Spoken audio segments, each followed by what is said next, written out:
Hi, teacher. Today, my name is Shao Dianyi. Today, I will explain the working principles of our simple generator. Our generator consists of a rotating shaft, a permanent magnet, and a copper coil. You can see it here. The magnets are arranged with alternating source and north and south poles. And when the rotor spins, opposite magnetic poles pass the coil continuously, creating a changing magnetic field.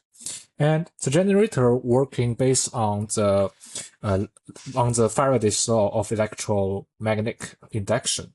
It says that a changing magnetic field, magnetic flux induces a voltage in a conductor.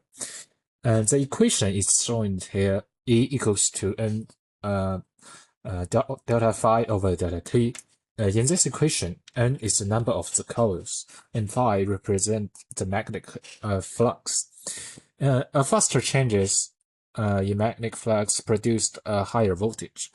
And the magnetic flux is shown in another equation. Phi equals to b is cosine theta. As the rotors rotates, the angle changes continuously, so the magnetic flux also changes continuously.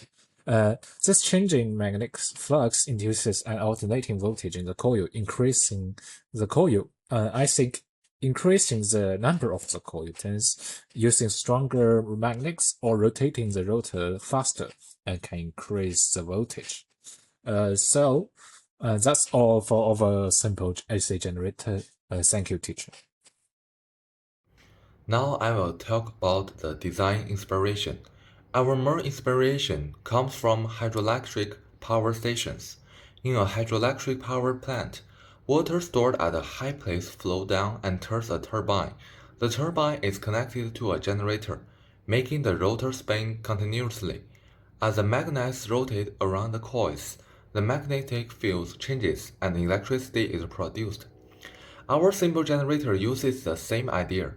Instead of using flowing water, we rotate the magnetize by hand or with a small motor. Although the size and power output are much smaller, the working principle is almost the same.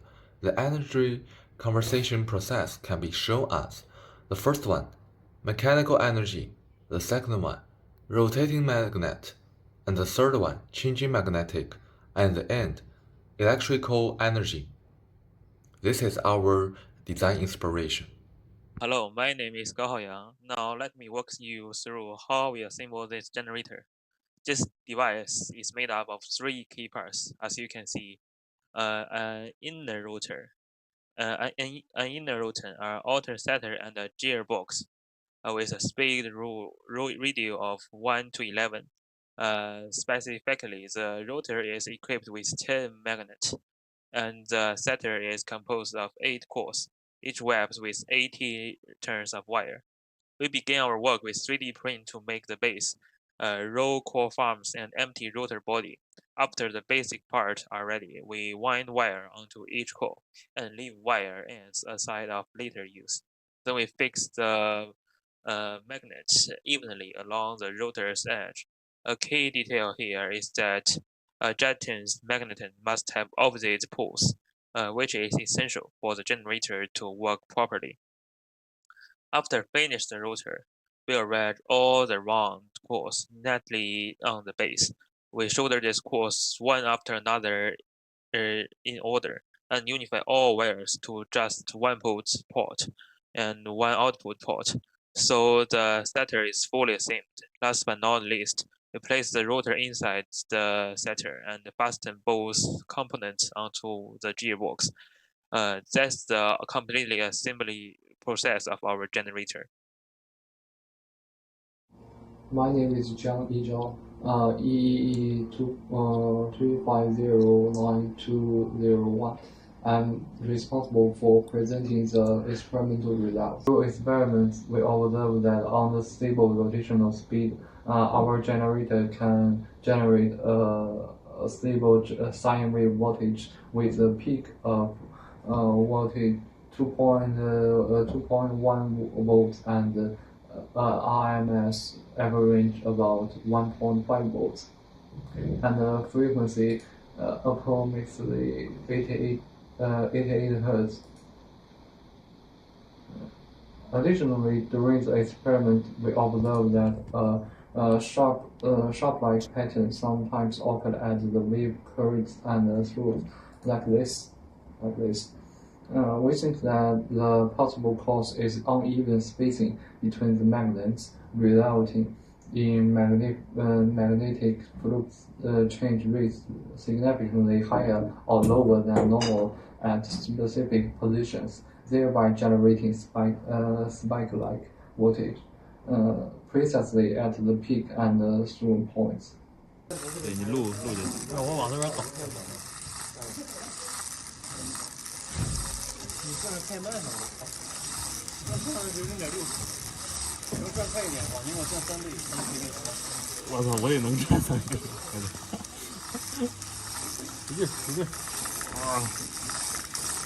别飞了，飞出去走了就行。我操，有了！1伏，1.6伏，你直接在这里。